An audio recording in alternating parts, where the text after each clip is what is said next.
Bonjour tout le monde, je suis Rebecca McLaughlin-Duane et cette semaine, nous sommes invités à rompre le jeûne du Ramadan au centre d'échange culturel Sheikh Mohammed à Dubaï. Nous partagerons le repas de l'iftar avec des expatriés, heureux d'en apprendre davantage sur les rituels de ce mois saint.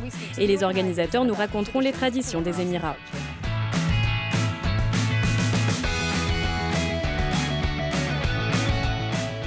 On répond aux questions du monde entier ici. Un peu plus tard, nous irons à la rencontre de la réalisatrice libanaise qui a remporté le prix du jury au Festival de Cannes.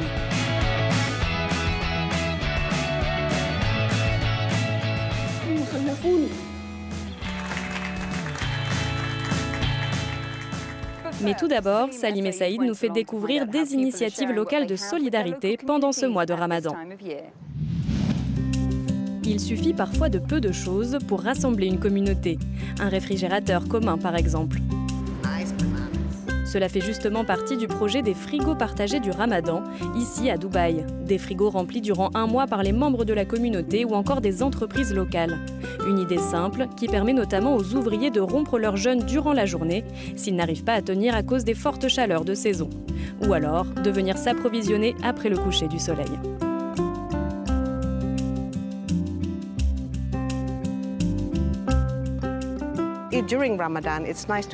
Pendant le Ramadan, c'est agréable de donner en retour à la communauté. Là, on est en train de mettre à disposition des yaourts, des jus, des bananes et des biscuits, que ce soit pour la journée, au cas où, ou pour l'iftar.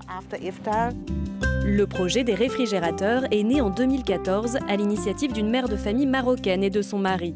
Une manière de montrer l'exemple pour la jeune génération.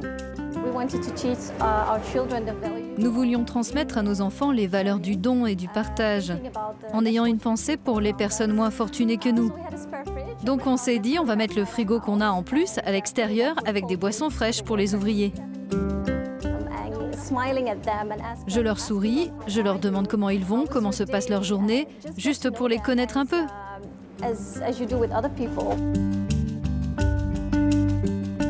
Ces 2 dernières années, grâce aux réseaux sociaux, le concept s'est répandu dans d'autres communautés aux alentours. Plus de 180 réfrigérateurs ont envahi les rues des Émirats.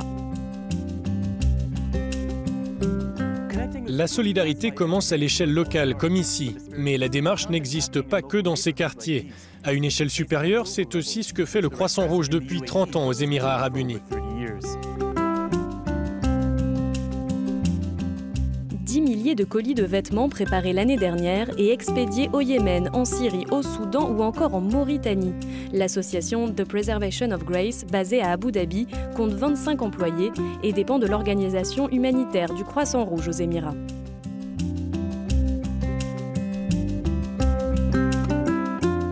Parmi les vêtements, principalement issus de dons des résidents locaux, on trouve de tout, du t-shirt jusqu'à la robe de mariée. Chaque pièce est lavée puis classée par genre et par taille avant d'être emballée puis envoyée.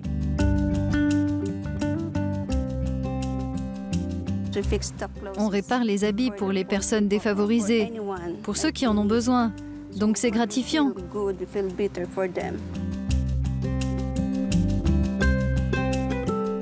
Au-delà des vêtements occidentaux et asiatiques classiques, les donateurs fournissent également des robes traditionnelles des Émirats, que l'on appelle kandouras et abayas.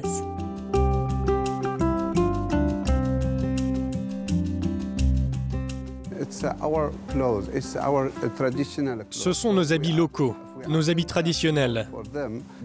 Donc, quand les gens les portent, ils se disent tout de suite « ces vêtements viennent des Émirats ». C'est un point positif pour nous.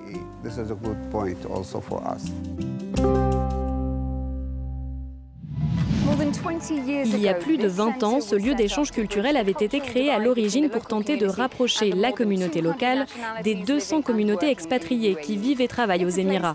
Un lieu où tous les sujets de conversation sont permis et où l'on répond à toutes les questions.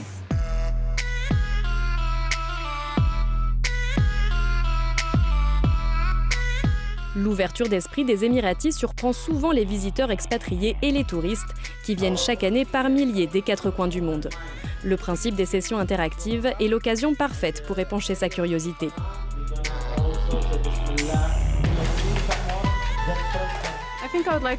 Je voudrais leur demander de quelle manière ils font perdurer leurs valeurs et leur culture, alors que Dubaï est une ville si moderne, avec de nombreuses influences internationales.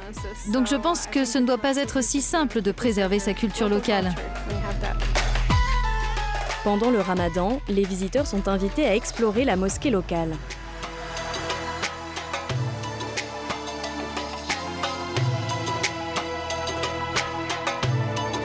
Et au coucher du soleil, un repas d'iftar les attend. Ils rompent ainsi symboliquement le jeûne tous ensemble et découvrent les plats nationaux de riz, de poisson et de viande, appelés des makbous, avec en dessert le fameux gâteau du désert, le ligamat, servi avec du sirop de date.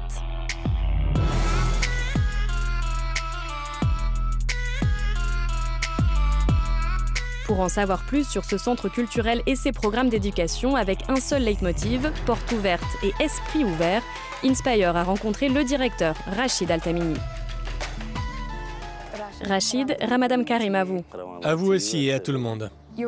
Vous recevez quotidiennement de nombreuses questions de la part des expatriés très curieux. Alors quels sont souvent les a priori sur le Ramadan, l'islam et les Émiratis? Beaucoup de gens ont des idées préconçues sur l'islam et le Ramadan. Mais on ne parle pas que de religion. On leur donne les bases, mais on les amène aussi à la mosquée. Nous sommes le seul centre à le faire et je suis très fier d'avoir ouvert, il y a 20 ans, la première mosquée accessible à des non-musulmans. De la même manière que nous visitons les églises quand nous voyageons en Europe, nous avons aussi le droit de montrer aux autres notre religion, la manière dont nous la pratiquons, montrer l'appel à la prière 5 fois par jour. Et quels sont les sujets les plus délicats à aborder? Est-ce que vous pensez que les gens s'auto-censurent par crainte d'être irrespectueux? Non, et nous sommes ici pour répondre aux questions de chaque visiteur, d'où qu'il vienne. Quelle est la question la plus surprenante que vous ayez eue? Ah, il y en a tellement. Pourquoi vous avez 4 femmes? Pourquoi les femmes peuvent conduire ici mais pas en Arabie Saoudite? Pourquoi vous portez du noir et blanc?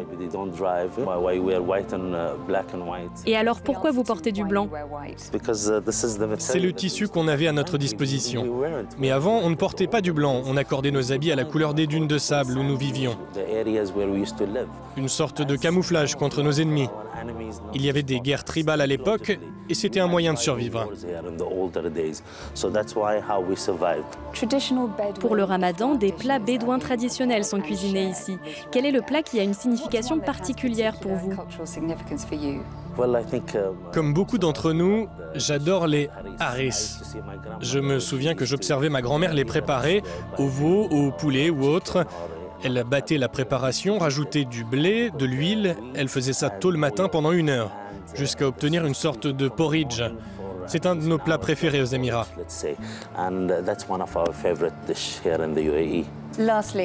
Ces derniers temps, vous partagez vos connaissances à chaque rencontre. Mais vous, qu'est-ce que vous avez appris personnellement? J'ai appris qu'en se mélangeant aux autres nationalités et en leur apportant les bonnes informations, juste en discutant, on peut vraiment changer leur manière de voir le Moyen-Orient, notre religion ou nos traditions. Non seulement nous cassons des murs, mais nous bâtissons vraiment des ponts entre les cultures. Je ne pouvais pas rêver mieux pour ce centre et pour mon pays. Merci d'avoir répondu aux questions d'Inspire Middle East. L'actrice et réalisatrice libanaise Nadine Labaki a reçu le prix du jury à Cannes. Son film explore les bidonvilles de son pays à travers les yeux d'un enfant avec un casting surprenant, composé d'acteurs non professionnels.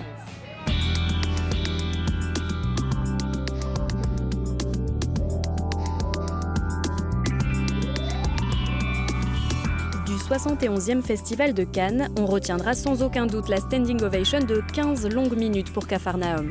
L'une des performances qui a retenu le plus l'attention, c'est celle de Zayn Al-Rafia, 12 ans.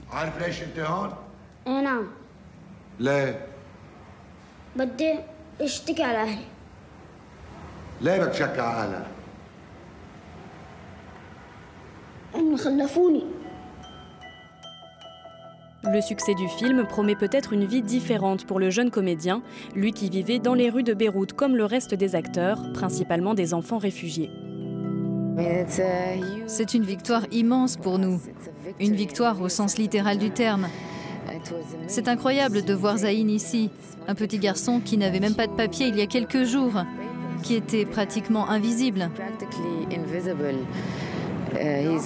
Il était complètement exclu du système, mais là il est mis en valeur et il est tellement apprécié.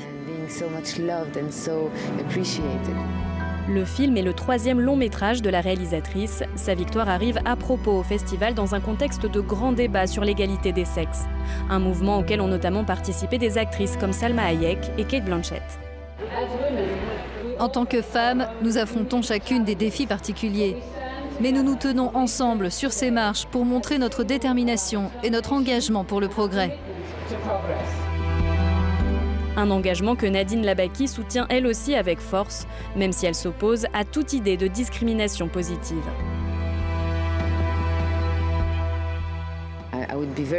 Je serais très énervée si l'on me faisait venir juste parce que je suis une femme. Je suis très fière de pouvoir m'exprimer en tant que femme, mais j'espère que je suis ici parce que ce film est bon et non parce que je suis une femme. C'est tout pour cette semaine. Avant de nous quitter, voilà ce qui a retenu l'attention de l'équipe d'Inspire sur les réseaux. Retour sur la croisette avec la blogueuse libanaise Hiba qui a partagé la robe qu'elle portait pour le festival de Cannes. À Dubaï, voici les plats préparés par Medel et d'autres bénévoles du Croissant Rouge pour le Ramadan.